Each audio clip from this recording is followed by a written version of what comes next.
بمعنى ألف لا حول ولا قوة إلا بالله العلي العظيم. وصلى الله على سيدنا محمد وعلى آله وصحبه وسلم والحمد لله رب العالمين. في كل لحظة أبدا خلق ورضا نفسه زنة عرشه ومداد كلماته. بسم الله الرحمن الرحيم. الحمد لله رب العالمين. اللهم صل وسلم على سيدنا محمد وعلى آل سيدنا محمد. قال المصنف رحمه الله تعالى نفعنا به بعلومه في الدارين آمين. لا قال سباب المسلم فسوق وقتاله كفر. ولأجل ما بينا كانت كراهة المسلمين ومقاطعتهم ومدابرتهم محرمة، وكان سباب المسلم فسوقا وقتاله كفرا إذا استحل. وقف رادعا في هذا الباب حديث سيدنا خالد بن الوليد رضي الله عنه في سريته إلى بني جذيمة يدعوهم إلى الإسلام، فلما انتهى إليهم تلقوه فقال لهم أسلموا، فقالوا نحن قوم مسلمون. قال فألقوا سلاحكم وأنزلوا. قالوا لا والله ما بعد وضع السلاح إلا القتل، ما نحن بآمنين لك ولا لمن معك. قال خالد فلا أمان لكم إلا أن تنزلوا. فنزلت فرقة منهم وتفرقت بقية القوم. وفي رواية انتهى خالد إلى القوم فتلقوه فقال لهم ما أنتم أي مسلمون أم كفار؟ قالوا مسلمون. قد صلينا وصدقنا بمحمد صلى الله عليه وسلم وبيننا المساجد في ساحتنا وآذنا فيها. وفي لفظه لم يحسنوا أن يقولوا أسلمنا فقالوا صبأنا. قال فما بال السلاح عليكم؟ قالوا إن بيننا وبينكم من العرب عداوة فخفنا أن تكونوا هم فأخذنا السلاح. قال فوضعوا السلاح فوضعوا. فقال استأثروا فأمر بعضهم فكتب بعضهم وفرقوا في أصحابه. فلما كان الساحر نادى مناد خالد من كان معه أسير فليقتله. فقتل بنو سليم من كان معهم، وامتنع المهاجرون والأنصار رضي الله عنهم وأرسلوا أسراهم. فلما بلغ النبي صلى الله عليه وآله وسلم ما فعل خالد قال اللهم إني أبرأ إليك مما صنع خالد. قال ذلك مرتين.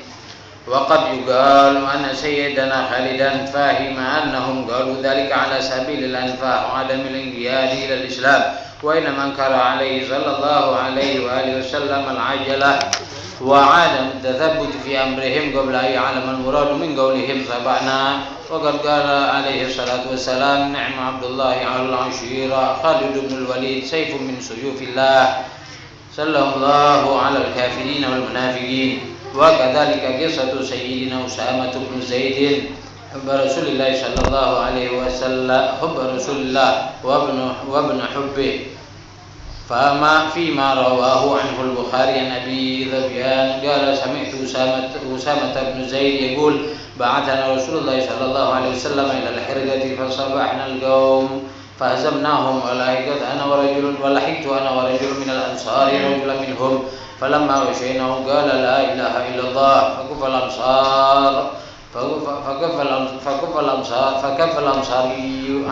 الأنصاري عنه وطعنته برمحي حتى قتلته. فلما قدمنا بلغ النبي صلى الله عليه وسلم فقال يا أسامة أقتلته بعدما قال لا إله إلا الله؟ قلت كان متعوذا فما زال يكررها تمنيت أني لم أكن أسلمت ذلك اليوم. وفي رواية أخرى أن رسول الله صلى الله عليه وسلم قال ألا شكرت على قلبه فتعلم صادق أم كاذب؟ قال أسامة لا أقاتل أحدا يشهد أن لا إله إلا الله. وقد سئل علي رضي الله عنه عن المخالفين لهم من الفرق كفارهم قال لا إنهم من الكفر فروا. فقيل أو منافقون هم؟ فقال لا إن المنافقين لا يذكرون الله إلا قليلا وهؤلاء يذكرون الله كثيرا. فقيل أي شيء هم؟ قال قوم أصابتهم الفتنة فعموا وصموا.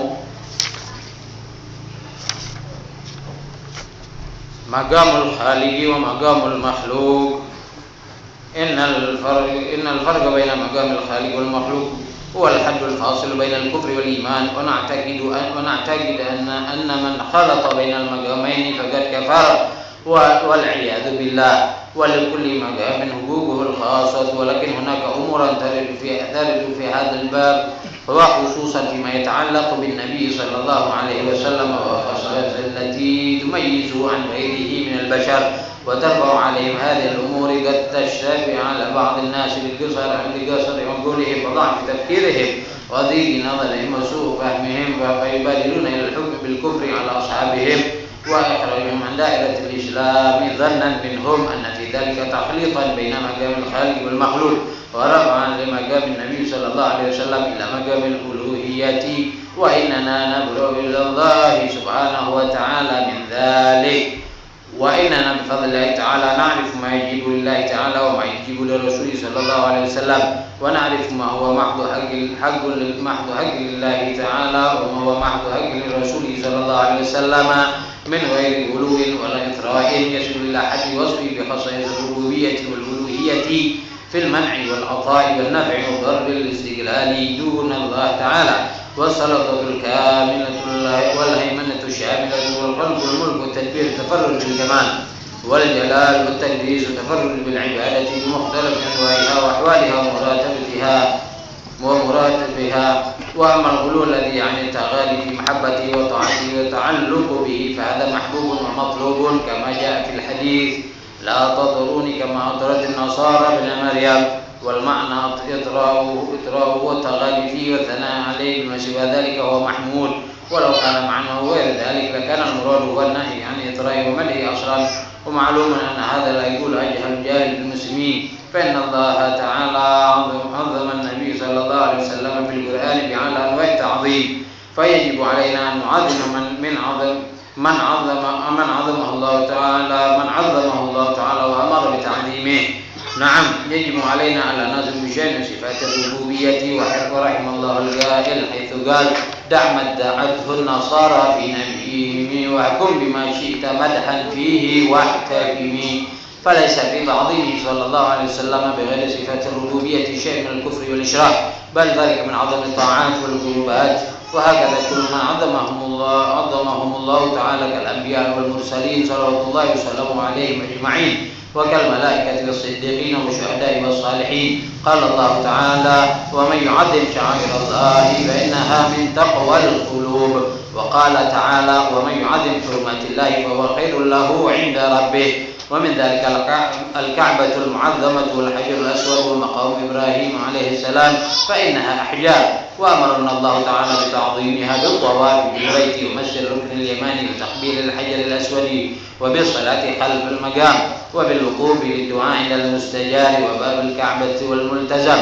ونحن في ذلك كله لم نعبد إلا الله تعالى، ولم نعتقد تأثيرا لغيره ولا نفعا ولا ضرا، فلا يثبت شيء من ذلك لأحد سوى الله تعالى. مقال المخلوق، والله سبحانه وتعالى أعلم. الحمد لله الذي هدانا لهذا وما كنا لنهتدي لولا أن هدانا الله، وأشهد أن لا إله إلا الله وحده لا شريك له، وأشهد أن سيدنا ونبينا محمدا عبده ورسوله لا نبي بعده. اللهم صل وسلم على سيدنا محمد الفاتح لما أغلق والخاتم لما سبق ناصر الحق بالحق والهادي إلى صراطك المستقيم، صلى الله عليه وآله وصحبه وسلم حق قدره ومقداره العظيم. سبحانك لا علم لنا إلا ما علمتنا إنك أنت العليم الحكيم. رب اشرح لي صدري ويسر لي أمري واحلل عقدة من لساني يفقه قولي وسدد لساني واهد قلبي بحق نبيك سيدنا محمد صلى الله عليه وآله وصحبه وسلم. اللهم ألهمنا علما نفقه به أوامرك ونواهيك، وارزقنا فهما نعلم به كيف نناجيك. اللهم أغننا بالعلم وزينا بالحلم وأكرمنا بالتقوى وجملنا بالعافية اللهم ارزقنا فهم النبيين وحفظ المرسلين وإلهام الملائكة المقربين. اللهم إنا نعوذ بك من علم لا ينفع وقلب لا يخشع وعمل لا يرفع ودعاء لا يسمع برحمتك يا أرحم الراحمين ويا أكرم الأكرمين. Alhamdulillah, syukur kehadirat Allah Subhanahu wa taala yang kembali mempertemukan kita pada malam Isnin, yang pada malam tersebut kita biasa mengadakan majelis ta'lim. Mudah-mudahan dengan berkumpulnya kita di majelis ini Allah Subhanahu wa taala berkahi kehidupan kita, Allah curahkan rahmat kepada kita, Allah tuangkan nikmatnya kepada kita, dan Allah Subhanahu wa taala ampuni dosa-dosa dan kesalahan kita, Allah angkat derajat kita, dan mudah-mudahan juga kita tergolong daripada orang-orang yang akan bersama para nabiyin, para siddiqin, para syuhada, wassalihin fil akhirah kelak. Amin ya rabbal alamin. Salawat teriring salam juga senantiasa kita peruntukkan, kita haturkan buat junjungan kita Nabi besar Muhammad sallallahu alaihi wasallam, juga kepada semua keluarga, sahabat-sahabat dan pengikut beliau hingga hari kiamat. Ma'asyiral hadirin rahimakumullah, melanjutkan pembahasan kita di dalam kitab Mafahim Yajibu an Tusahhah. Ini faham-faham yang wajib atau ideologi-ideologi yang wajib untuk kita betulkan atau kita luruskan, yang dikarang oleh Sayyid Dr. Al-Alim Al-Allamah Alawi Muhammad bin Alawi bin Abbas Al-Maliki alaihi rahmatullah wa nafa'ana bihi wa bi'ulumihi fid darain amin. Di mana pembahasan kita minggu lalu adalah mengenai, intinya adalah mengenai bahwa kita tidak boleh gampang-gampang mengatakan kepada seorang muslim ya kafir atau wahai kafir atau yang semacam itulah, seperti wahai musyrik atau ya mudil, wahai orang yang sesat dan lain sebagainya, atau yang mubtadi, orang ahli bid'ah sesat. Jangan kita gampang-gampang mengatakan itu, kecuali kita memang memiliki dalil yang kuat, dalil yang wala yasih, kata Sayyid Muhammad bin Ali al-Maliki, wala yasih suduruhu illa mimman arafa bi nur syari'ati madakhil al-kufri wa makharijahu wal hudud al-fasila bain al-kufri wal iman fi hukm syari'ati al-gharra. Fala yajuzu li ayyi insan ar-raqab fi hadzal maidan wa at-takfir bil awham wal madan duna tathabbut wa yaqin wa 'ilm matin wa illa ikhtalata sailuha bil abtah wa lam yabqa muslimun ala wajhil ardi illa al qalil. Jadi menurut beliau tidak boleh kita mengatakan kekafiran itu kepada orang yang menjalankan syariat, orang yang mengatakan la ilaha illallah Muhammadur Rasulullah. Kita tidak boleh mengatakan mereka kafir cuma dengan mungkin selisih paham dengan kita, atau pandangannya mengenai satu masalah tidak sama dengan kita. Tidak boleh kita mengatakan mereka kafir, kecuali kalau mereka memang telah melakukan suatu hal yang menurut syariat, dalil yang qat'i,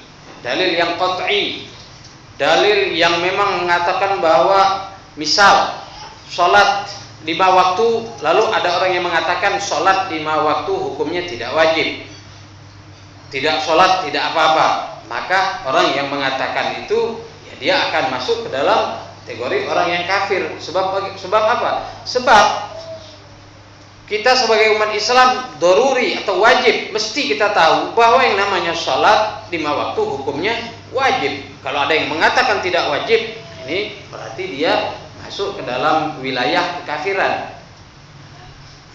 Tapi kalau orang yang cuma beda pendapat sedikit dengan lain pendapatnya, ya cuma misalnya masalah baca kunut di pagi hari di sholat subuh, bertentangan masalah doa kunut. Ada yang mau membaca doa kunut, ada yang tidak membaca doa kunut. Yang tidak membaca doa kunut mengatakan bahwa orang yang membaca doa kunut adalah orang yang kafir misalnya, atau dia mengatakan orang yang telah melakukan salah satu bid'ah yang sesat, bid'ah yang tidak dilakukan oleh Nabi Muhammad SAW. Nah, maka hal yang semacam ini akan berbahaya. Sebab apa? Sebab ini merupakan furu' di dalam syariat, cabang di dalam syariat, bukannya usul, bukan pokok dalam syariat. Kalau masalah sholat tadi, sholat 5 waktu ini adalah pokok dalam syariat. Atau orang yang mengatakan Allah wahid, Allah itu satu. Kalau ada orang yang mengatakan Allah tidak satu, 2 atau 3, ini berarti apa? Dia telah masuk ke dalam wilayah kafiran. Akan tetapi mereka mengatakan sama dengan kita, Allah wahid, Allah satu, Allah satu. Nabi Muhammad, Al-Quran kalamullah. Misal, sholat 5 waktu wajib, puasa wajib, zakat wajib, sama dengan kita. Cuma furu'nya, cabangnya saja yang lain. Maka ketika berbeda dengan kita tidak boleh mengatakan mereka ahli bid'ah. Kita mengatakan kepada mereka, misalnya mereka ini tidak sesuai dengan apa yang dijalankan oleh Nabi. Macam-macam lah tuduhannya. Nah, tidak boleh demikian. Jadi jangan gampang-gampang kita mengkafirkan orang. Sebab Nabi Muhammad sallallahu alaihi wasallam menyatakan dalam sebuah hadis yang diriwayatkan oleh Imam Al-Bukhari dari Abi Hurairah, beliau berkata, telah bersabda Rasulullah sallallahu alaihi wasallam, "Idza qala ar-rajulu li akhihi ya kafir faqad ba'a biha ahduhuma."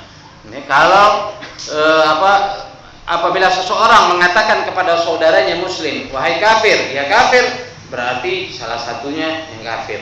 Yang jelas lebih condong orang yang mengatakannya itu kalau dia tanpa dalil-dalil yang benar, maka justru yang mengatakan tadi dialah yang kafir. Na'udzubillah, tsumma na'udzubillah. Kama la yajuzu takfir birtikabil ma'asi ma'al iman wal iqrar bisyahadatain. Begitu juga kita tidak boleh mengkafirkan orang yang bermaksiat, dia masih beriman. Artinya dia mengucapkan, dia orang yang yakin la ilaha illallah Muhammadur Rasulullah, yugir bisyahadatain. Lalu dia bermaksiat kepada Allah Subhanahu wa taala. Boleh enggak kita mengatakan dia ya kafir? Ya tidak boleh. Tidak boleh. Nabi Muhammad sallallahu alaihi wasallam bersabda, "Salatun min aslil iman, al-kafu amman qala la ilaha illallah la nakfuruhu bidzambin wa la nukhriju minal islam bil amal." Ini pertama, kata Rasulullah, 3 macam dari pokoknya keimanan. Apa itu? Yang pertama, kita harus menjaga diri kita ataupun lisan kita bagi orang yang mengatakan la ilaha illallah la nakfuru bidzambin. Kita tidak boleh mengatakan dia kafir karena perbuatan dosa dia. Kau ini dosanya terlalu banyak, kau sering berbuat dosa besar, berarti kau ini kafir. Nah, kita tidak boleh mengatakan hal yang demikian. Wala nukhriju anil Islam bil amal. Kita juga tidak mengeluarkan dia dari kelompok Islam karena maksiatnya dia. Ya, orang bermaksiat, selagi dia tidak menyekutukan Allah Subhanahu wa taala, dia bukanlah orang kafir. Lain kalau orang sudah menyekutukan Allah. Tapi kalau orang cuma bermaksiat kepada Allah, dia tidak kafir. Tidak boleh kita mengatakan kepada orang yang bermaksiat kepada Allah, ya kafir. Tidak boleh. Itu dari pokok iman. Jadi dalam keimanan kita tidak boleh mengatakan orang yang bermaksiat wahai kafir. Itu satu. Kemudian wal jihad, ma'adhin mundu ba'athani Allah ila ayyugati ila akhir ummati ad-dajjal la yumkinu jawrun jair wala 'adlun adil. Jihad di jalan Allah. Sejak aku diutus oleh Allah Subhanahu wa taala sampai akhir umatku yang nantinya memerangi Dajjal. La yubtilu jawrun jair wala 'adlun adil. Orang yang berjihad di jalan Allah Subhanahu wa taala.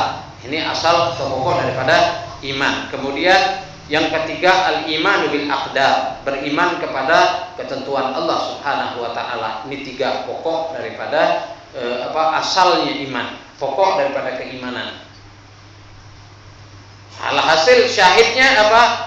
Bahwa kita tidak boleh mengatakan tanpa didasari dengan dalil yang kuat, yang memang dalil yang qat'i seseorang itu kafir.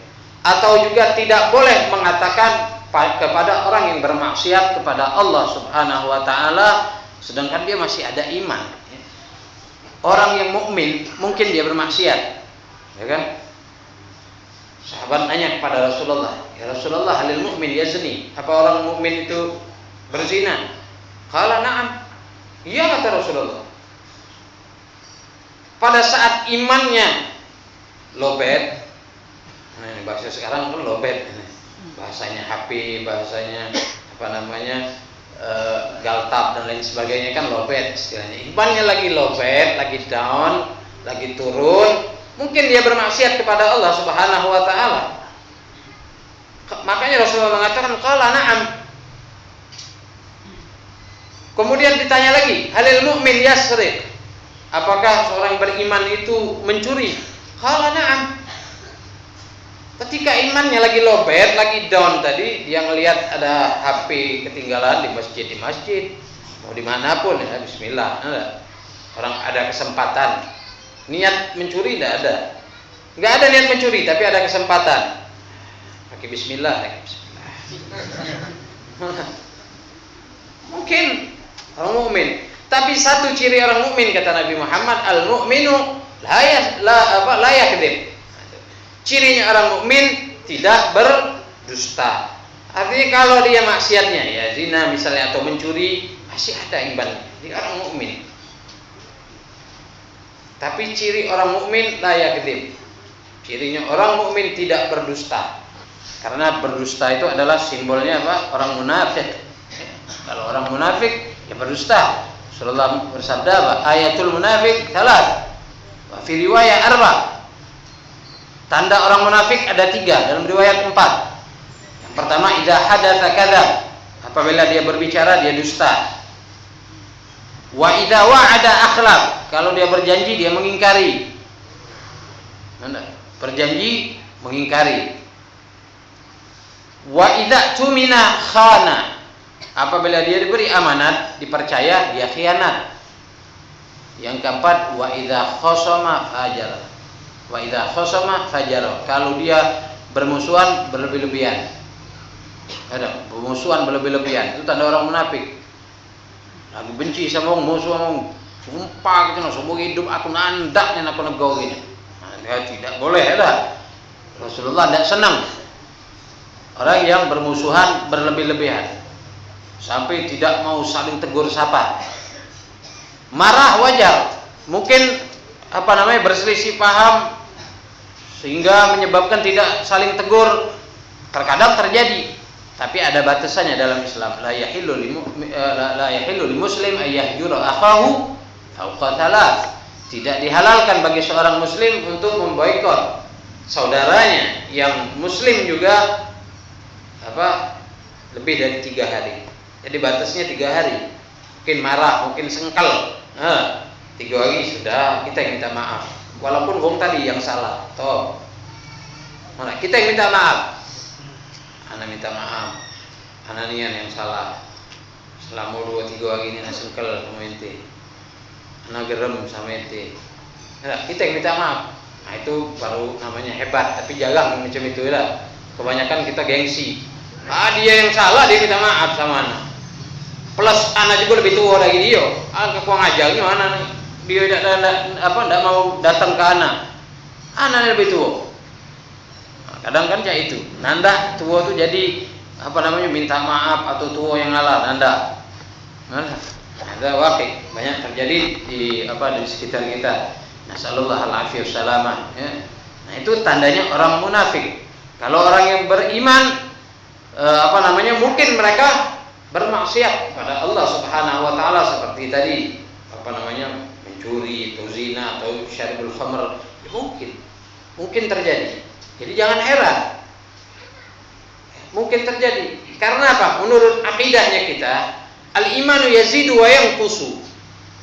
Iman itu kadang bertambah, kadang berkurang. Kalau Mu'tazilah mengatakan enggak, iman itu sabit, iman itu mantap, dak katik bertambah, dak katik berkurang, mantap. Kalau menurut kita al-iman yazidu wa yanqusu.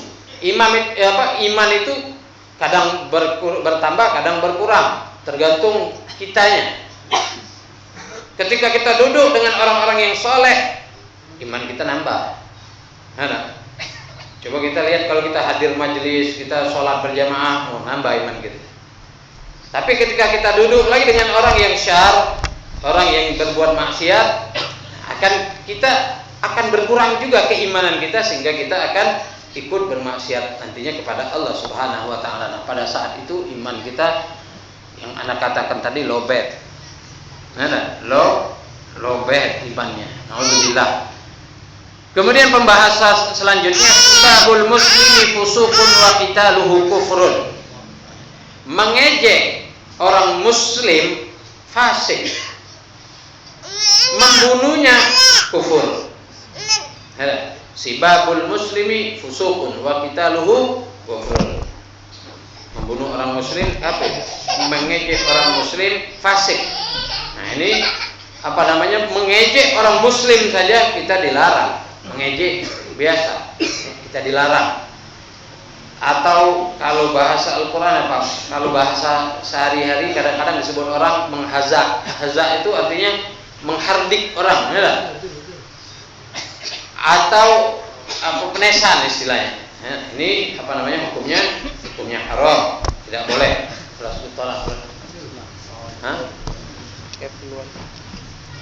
Islam penting. Insyaallah nanti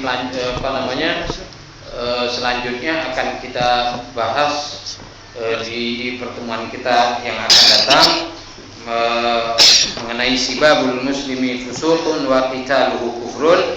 Insyaallah mudah-mudahan Allah memberi kita barakah dan manfaat dari kitab yang kita baca. Insyaallah kita semua akan menjadi orang-orang yang mengamalkan ilmu kita. Amin ya rabbal alamin.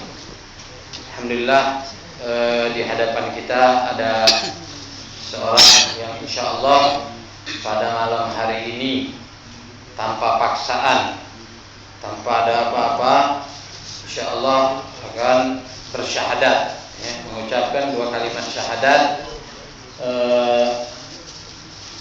dan akan menjadi saudara kita sesama muslim, ya, saudara kita. Dan insyaallah kita akan mulai syahadatannya. Kalau tadi nanti dulu insyaallah siap. Sudah, kita langsung mulai.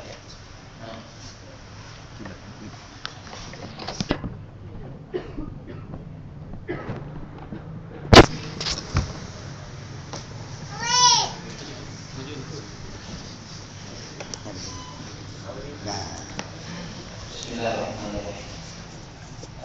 Insyaallah kita mulai dari kutipan dalam mengucapkan syahadat. Asyhadu an la ilaha illallah. Asyhadu an la ilaha illallah. Wa asyhadu anna Muhammadan Rasulullah. Saya bersaksi bahwa tiada Tuhan selain Allah, dan saya bersaksi bahwa Nabi Muhammad adalah utusan Allah. Alhamdulillah. Allahu Akbar. Keimanannya mantap, insyaallah. Amin. Ilmu duniawi, insyaallah. Kemudian selanjutnya kita akan insyaallah sebelum kita berdoa sama-sama kita dengarkan beliau yang akan memberikan kita motivasi, mudah-mudahan bermanfaat untuk kita semua. Amin.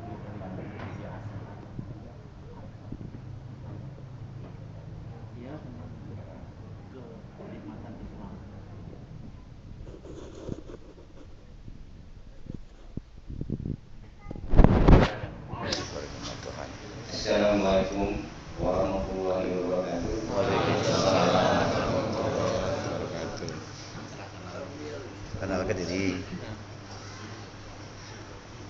Sebelumnya saya memperkenalkan diri. Nama saya Zulkifli. Asal dari daerah Pompei.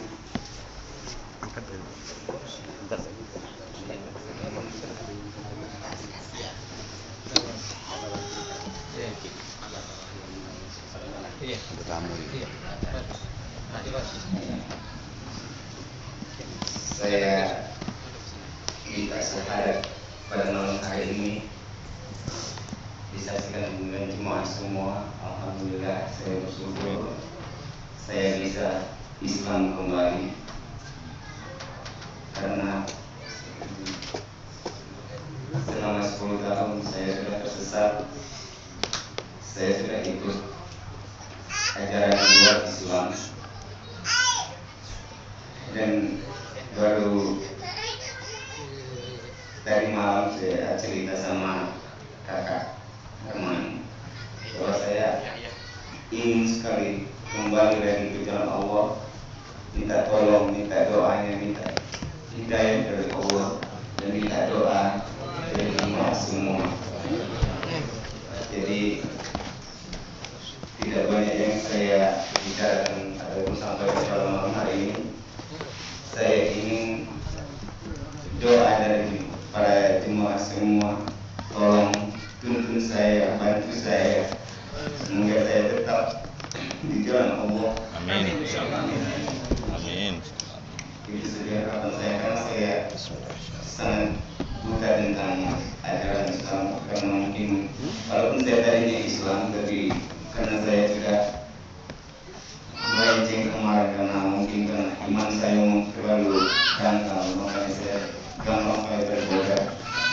Jadi pada malam hari ini saya mohon sekali bantu saya. Amin. Amin. Demikian sambutan saya. Assalamualaikum warahmatullahi wabarakatuh. Waalaikumsalam warahmatullahi wabarakatuh.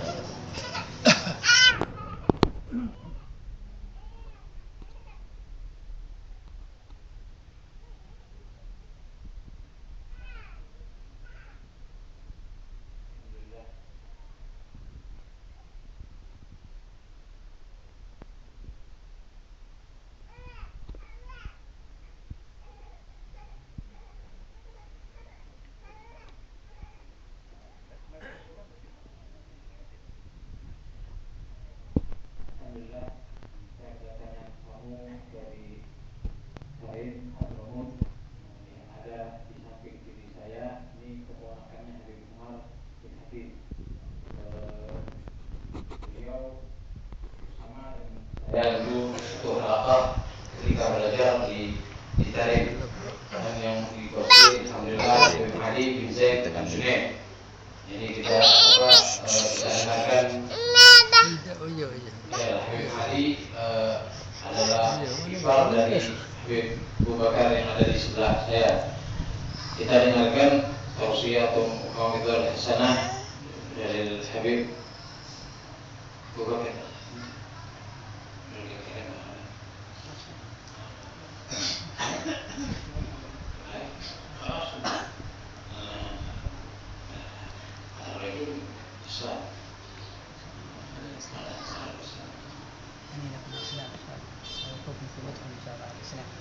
Amin. Insyaallah kita dengarkan dari beliau. Salim bertafadhal.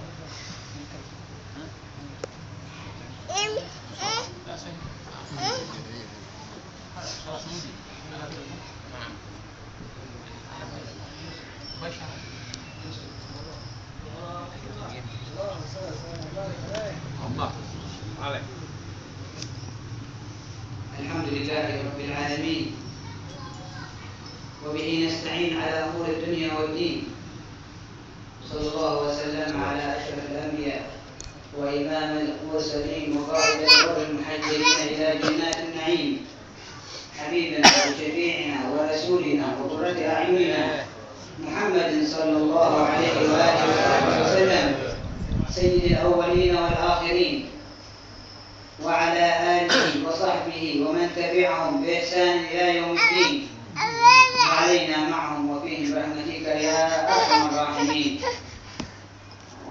نحمد الله سبحانه وتعالى أن وفقنا للحضور في هذا المجلس المبارك والذي نتزود فيه من العلم، والعلم هو من أشرف الطاعات وأفضل القربات، لأن الله سبحانه وتعالى أمر نبيه بذلك فقال له في كتابه العزيز وقل رب زدني علما.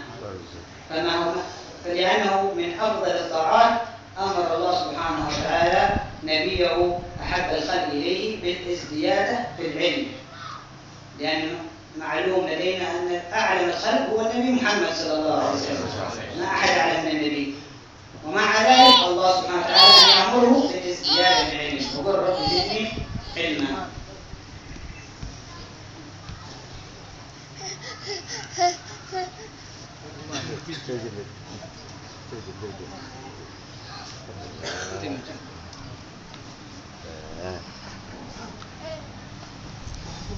Assalamualaikum warahmatullahi wabarakatuh. Waalaikumsalam warahmatullahi wabarakatuh. Alhamdulillahirrahmanirrahim.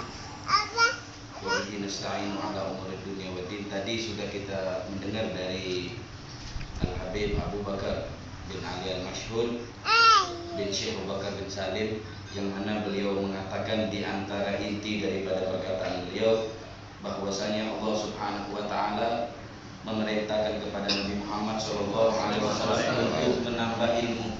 Wa qul rabbi zidni ilma. Katakanlah wahai Nabi Muhammad, tambahlah ilmumu.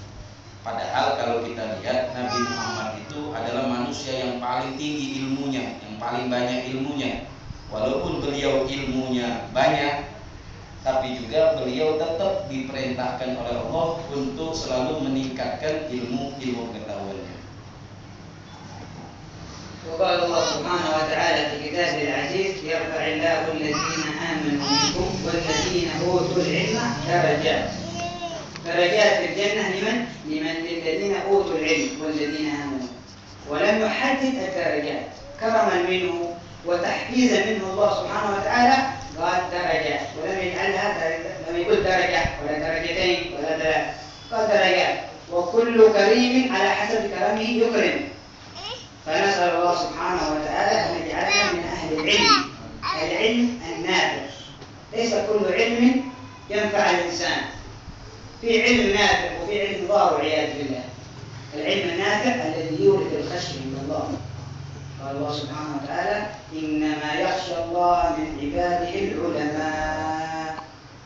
إذا كان عالم أورثه العلم خشية منه فهذا عالم نفعه الله بعلمه وينفع غيره بعلمه. أما إذا كان عالم لم يخشى الله فهذا علمه فيه مضرة عليه. Di dalam Al-Quran Allah Subhanahu wa taala berfirman, yarfa'illahu alladziina amanu walladziina utul ilma darajat. Allah Subhanahu wa taala mengangkat derajat orang yang beriman. Akan tetapi Allah mengangkat dengan beberapa derajat, dengan banyak derajat bagi orang yang mempunyai ilmu. Coba kita perhatikan di dalam ayat ini, Allah tidak mengatakan 1 derajat, bukan 2 derajat, bukan 3 derajat, tetapi derajat-derajat yang banyak. Derajat-derajat yang banyak itu tidak terbatas, diberikan oleh Allah kepada siapa? Kepada orang yang mempunyai ilmu. Orang yang mempunyai ilmu yang mana? Sebab ilmu itu banyak. Ada ilmu yang bermanfaat, ada ilmu yang tidak bermanfaat. Ilmu yang bermanfaat itu ilmu yang kalau kita bertambah ilmu tersebut kita makin takut kepada Allah. Nah, ilmu yang mendatangkan kita takut kepada Allah, giat untuk melakukan amal ibadah, nah itulah ilmu yang bagus. Tapi kebalikannya ilmu yang dhar, yang berbahaya. Setiap bertambah ilmu tambah jauh kepada Allah Subhanahu wa taala. Ilmu itu tidak ada manfaatnya. Bahkan ilmu itu bisa berbahaya untuk diri dia sendiri dan untuk membahayakan orang lain. من الذين أول من تشرع بهم يوم القيامة النار عالم أول من تشرع به النار. لماذا؟ لأنه تعلم العلم ولم يعمل به، كما قال صاحب الزبد وعالم بعلمه لم يعمل معذب من قبل عباد الوثن. يدخل النار من قبل أن يدخل الله النار عباد الأصنام. فعلى كل واحد تعلم ولو قليل يطالب نفسه بالعمل ولو بالقليل. كما قال صاحب الزبد فاعمل ولو بالعشر كالزكاة تخرج بنور العلم من ظلماته. لأن العلم بالعمل يزيد، العلم بالإنفاق يزيد، عكس المال. المال بالإنفاق ينقص، لكن العلم بالإنفاق يزيد. Ilmu yang kita pelajari di sini yaitu ilmu yang menambah kita takut kepada Allah Subhanahu wa taala. Ilmu yang kita amalkan, walaupun kita tahu sedikit tapi kita amalkan. Karena pertama kali orang yang bakal dijungkelkan oleh Allah Subhanahu wa taala, yang akan dilemparkan ke neraka jahanam adalah orang yang mempunyai ilmu kemudian dia tidak bisa mengamalkan ilmu. Amalkanlah ilmu walaupun 1/10 daripada yang kita ketahui. Insya Allah kita digolongkan orang-orang yang mengamalkan ilmu.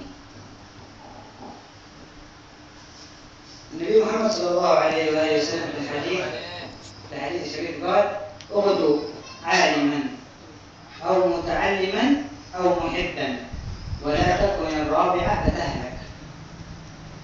فعلى كل إنسان مسلم مؤمن بالله سبحانه وتعالى أن يكون أحد من هذه الثلاثة الأصناف، إما عالم في ليله أو نهاره، أو متعلم طالبا للعلم، أو محبا لأهل العلم. فإذا لم يكن فيه 3 صفات فهو يبغض أهل العلم، وكل من يبغض أهل العلم فهو هالك في الدنيا والآخرة. والعلم كما ذكرنا العلم النافع الذي يورث الخشية، وعكسه العلم الضار الذي يورث التكبر. كل إنسان تعلم العلم من أجل أن يستعلي به عن غيره أو يعجب في نفسه، هذا علمه ضار له، لأنه يضره، يحبط عمله، ويوم القيامة يورد النار والعياذ بالله. بسبب ماذا؟ بسبب النية. يعني كما ذكر النبي في الحديث الشريف إنما الأعمال بالنية، وكل من عمل عمل يصحح نيته، كما ذكر صاحب الزبد فصحح نيتك قبل العمل، تكون نيتك خالصة، نيتك صحيحة ليس فيها شوق من رياء ولا من عجب. لأن العمل بنية صادقة، العمل الصالح بنية صادقة يكون مقبول عند الله سبحانه وتعالى. Di dalam hadis Nabi Muhammad SAW beliau pernah bersabda yang artinya, jadilah engkau orang alim. Kalau tidak bisa menjadi orang alim, jadilah engkau orang yang belajar ilmu. Kalau tidak jadi orang yang belajar ilmu, maka jadilah engkau pencinta orang alim dan pencinta orang-orang yang belajar. Jangan kau jadi orang yang membenci orang alim, membenci orang yang belajar, membenci orang yang pecinta orang-orang yang baik. Kalau engkau menjadi yang nomor 4 itu, niscaya engkau akan dibenci oleh Allah, engkau akan celaka di dunia maupun di akhirat. Belajar ilmu ini sebagaimana yang dikatakan tadi, ilmu yang bermanfaat. Ilmu yang bermanfaat itu ilmu yang menambah engkau takut kepada Allah. Lain halnya ilmu yang tidak bermanfaat, ilmu yang menambah sombong, yang menambah seseorang jauh kepada Allah. Nah, itu jangan kita pelajari. Ilmu ini untuk menundukkan hawa nafsu kita, untuk menyebabkan kita menjadi rendah diri, bukan untuk menjadi kita sombong. Ilmu yang bermanfaat itu ilmu yang didasari oleh niat. Maka Shahibul Zubat beliau mengatakan, fasahin niyata qoblal amali wati biha maqdunatan bil awal. Kalau kamu mau belajar ilmu, pertama kali pasang terlebih dahulu niat yang baik, niat untuk memberikan manfaat kepada manusia agar kamu mendapatkan manfaat di dunia dan akhirat, dan engkau bahagia di dunia dan di akhirat. ومن فوائد العلم أنه الإنسان إذا خرج من بيته قاصدا مجلس تعليم وتعلم فهو في سبيل الله حتى يرجع إلى بيته. أجره مثل أجر المجاهد في سبيل الله، المجاهد الذي يحارب الكفار والإنسان الذي يخرج من بيته لطلب العلم، فأجرهما سواء. لماذا؟ لفضل العلم عند الله سبحانه وتعالى. وكذلك من فضل العلم قال النبي في الحديث الشريف أنه يوم القيامة يوزن مداد العلماء بدم الشهداء، فيرجح مداد العلماء على دم الشهداء. قال بعض المفسرين لهذا الحديث قال لماذا؟ لأن العلم ينتفع به الإنسان وينفع به غيره، نفعه متعدي إلى الغير، أما الشهادة ينتفع به الإنسان نفسه يغفر الله ذنوبه. فلهذا كان فضل العلم أفضل من الشهادة. Di antara keutamaan orang yang belajar ilmu, di dalam hadis disebutkan oleh Nabi Muhammad, orang yang keluar dari rumahnya untuk mencari ilmu agama itu sama seperti orang yang berjihad di jalan Allah. Allah memberikan pahala bagi orang yang mujahid, orang yang berjihad di jalan Allah, diberikan juga kepada para pelajar yang mau keluar dari rumahnya untuk menuntut ilmu agama. Begitu juga disebutkan di dalam hadis, kata Rasulullah SAW, bahwasanya tinta yang digunakan oleh para ulama untuk menulis ilmu nanti di hari kiamat ditimbang seperti darah yang keluar daripada orang yang mati syahid. Orang yang mati syahid yang pahalanya luar biasa, itu darahnya nanti ditimbang dengan tinta. Kenapa sebabnya? Kata ulama, kok bisa tinta yang digunakan oleh ulama untuk menulis ilmu ditimbang diberikan pahala yang besar seperti darahnya orang yang mati syahid? Karena orang yang mengajarkan ilmu itu dia memberikan manfaat untuk diri dia sendiri, kemudian dia memberikan manfaat untuk orang lain. Sebagai kalau berjihad, dia memberikan manfaat untuk diri sendiri, dia dapat ampunan, dia dapat derajat yang tinggi, tapi orang lain tidak ada bermanfaat. Kebalikannya kalau kita mengajarkan ilmu, tinta-tinta yang ditulis untuk ilmu itu memberikan manfaat untuk diri dia sendiri dan juga bisa dibaca sehingga bermanfaat orang-orang yang membaca ilmunya. ولما كان السلف يعلمون فضل العلم كانوا مهتمين بالعلم إلى أواخر أوقاتهم. كان الإمام أحمد بن حنبل رضي الله عنه وهو في حال احتضاره قريب موته أمر أحد طلبته أن يقرأ عليه في كتاب من أجل يستمع ويستفيد، إذا سمع فائدة يكتبها وهو في حال الاحتضار قريب الموت. سأله بعض من هو جالس عنده: يا شيخ، إلى هذا الحال وأنت تهتم بالعلم تكتبه؟ قالوا له: نعم، مع المحبرة إلى المقبرة. المحبرة الدواء الذي يوضع فيها الحبر. كان السابقين ما عندهم أقلام، عندهم قصب وعندهم دواء، فقال مع المحبرة إلى المقبرة. لهذا لأنهم يعرفون قدر العلم، من لم يعرفك لم يقدرك. كل من لم يعرف شيء لم يقدره.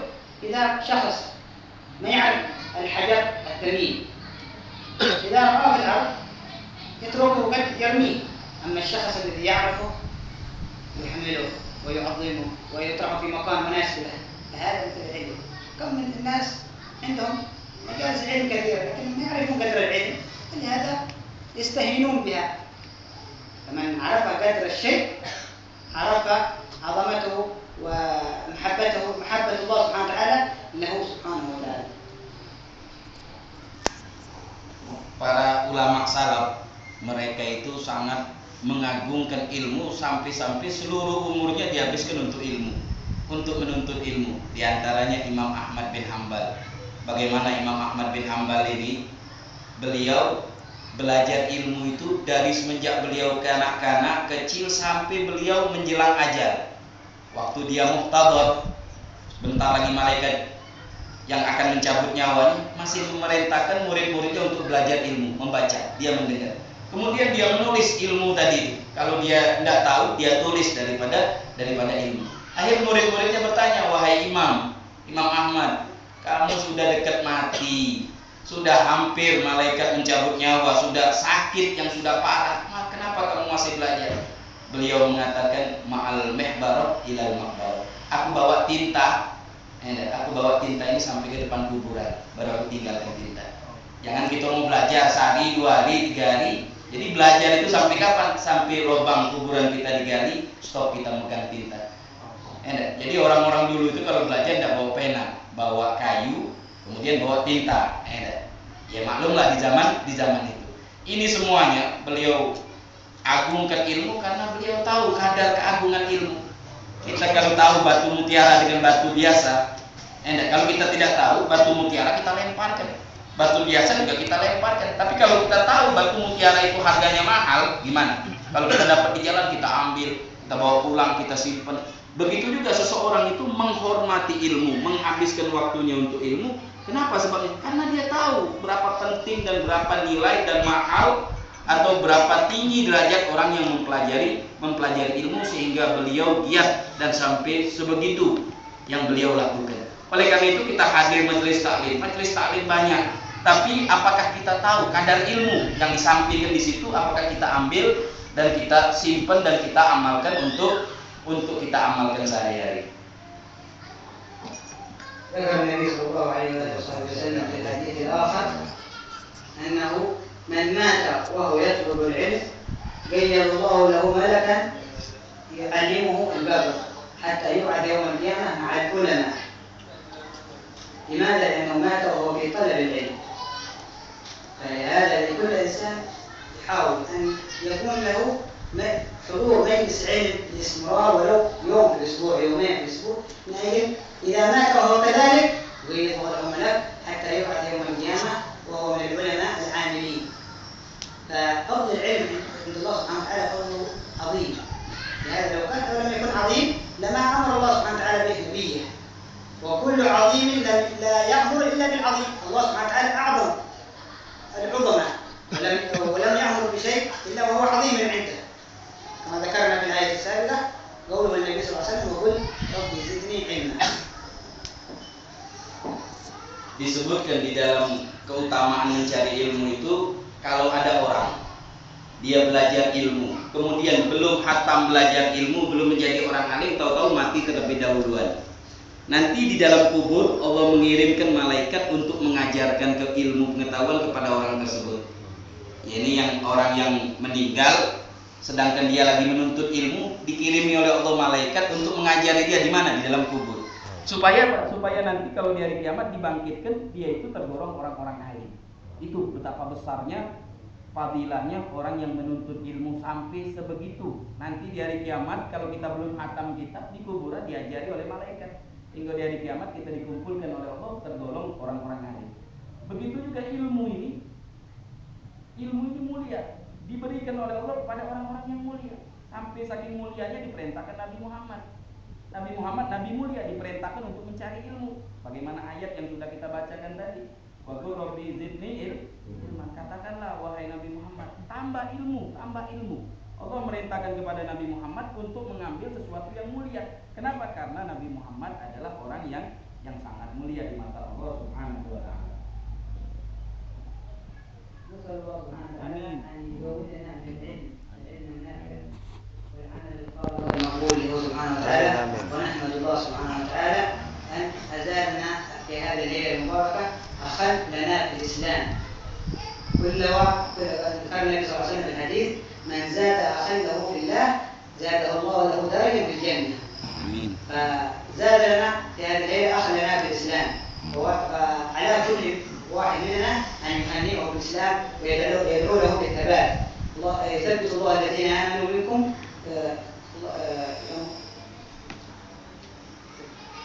يثبت الله الذين آمنوا بالقول الثابت في الحياة الدنيا وفي الآخرة. اللهم ارزقنا القول الثابت ثبتنا يا مقلب القلوب الأبصار ثبت قلوبنا على دينك. نسأل الله سبحانه وتعالى أن يفقهنا في الدين وأن يعلمنا التأويل وأن يهدينا إلى سواء السبيل. اللهم اغننا بالعلم وزينا بالحلم وأكرمنا بالتقوى وجملنا بالعافية يا أرحم الراحمين. اللهم أخرج من قلوبنا كل بدل للدنيا وكل محل للخير يميل بنا إلى معصيتك أو يشغلنا عن طاعتك أو يحيل بيننا وبين التحقق بمعرفتك الخاصة ومحبتك الخالصة. اللهم ارحم الأمة، اللهم اشف الأمة، اللهم أيد الظلمة يا أرحم الراحمين يا أرحم الراحمين يا أرحم الراحمين. فرج على المسلمين. صلى الله على سيدنا محمد وآله وصحبه وسلم.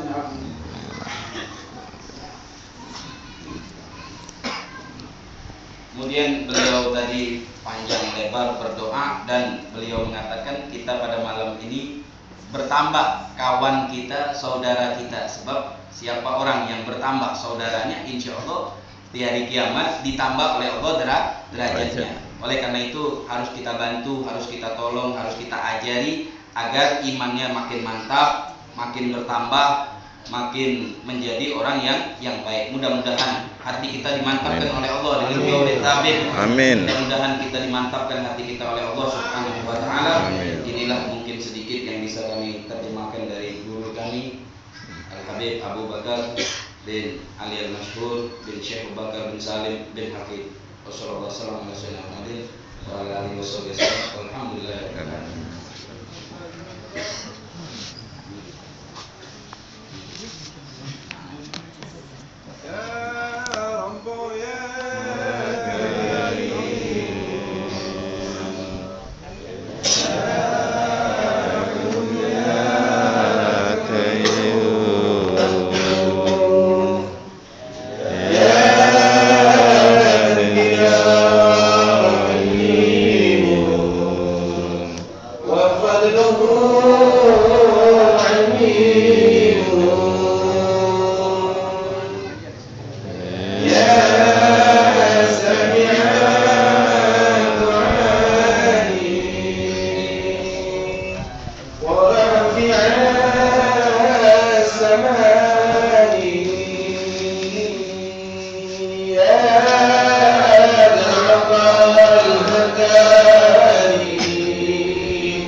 الخير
وسلم ربي عليه عند خبي وآله وصحبه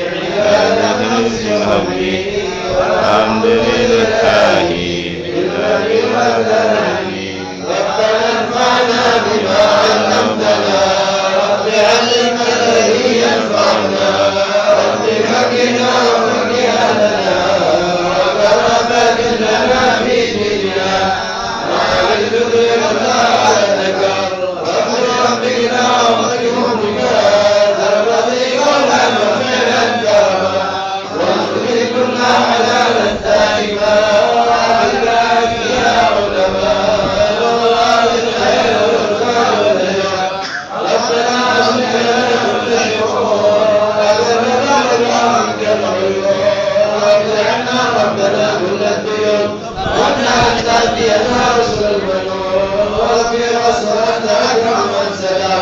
وصلاة الله ترجو المصطفى من الحق دعانا والوفاء لكتاب فيه الناس جماع وعلى آل الكرام الشرفاء وعلى صحب المصاف الحلوان اللهم اهدنا بهداك واجعلنا من كل سامع برضاك ولا تولنا وليا سواك ولا تجعلنا ممن خالف ولا عصى وحسبنا الله ونعم الوكيل ولا حول ولا قوة إلا بالله العلي العظيم وصلى الله على سيدنا محمد وعلى آله وصحبه وسلم والحمد لله رب العالمين. لا إله إلا الله المنور في كل زمان. لا إله إلا الله المذكور في كل مكان.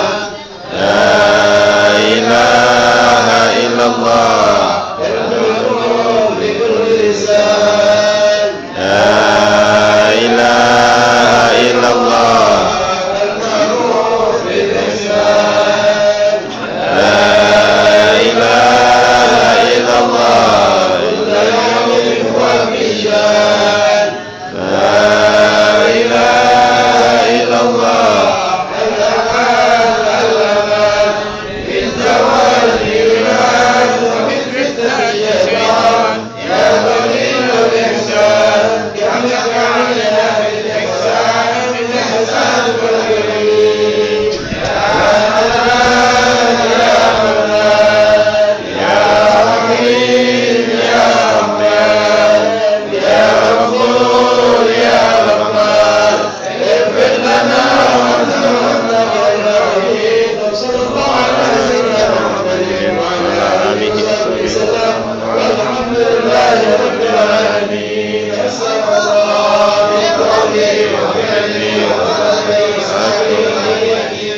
أستغفر الله بقولي وفعلي ونظري وسمعي ونيتي. أستغفر الله بقولي وفعلي ونظري وسمعي ونيتي. أستغفر الله بقولي وفعلي ونظري وسمعي ونيتي. أستغفر الله بقولي وفعلي ونظري وسمعي ونيتي. أستغفر الله بقولي وفعلي ونظري وسمعي ونيتي. أستغفر الله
Amin. Amin. Amin. Amin.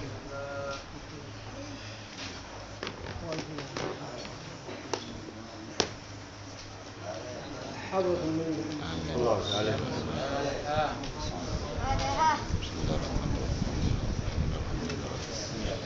Iya, kamu sudah ikhlas naik dan selalu mustahil kesehatan hati Amin. آمين آمين آمين بالسائلين بحق جل المرسلين ربنا تقبل منا إنك أنت العليم وتقبل منا العليم برحمتك يا أرحم الراحمين صلى الله عليه وسلم والحمد لله رب العالمين. Meja kecil tadi.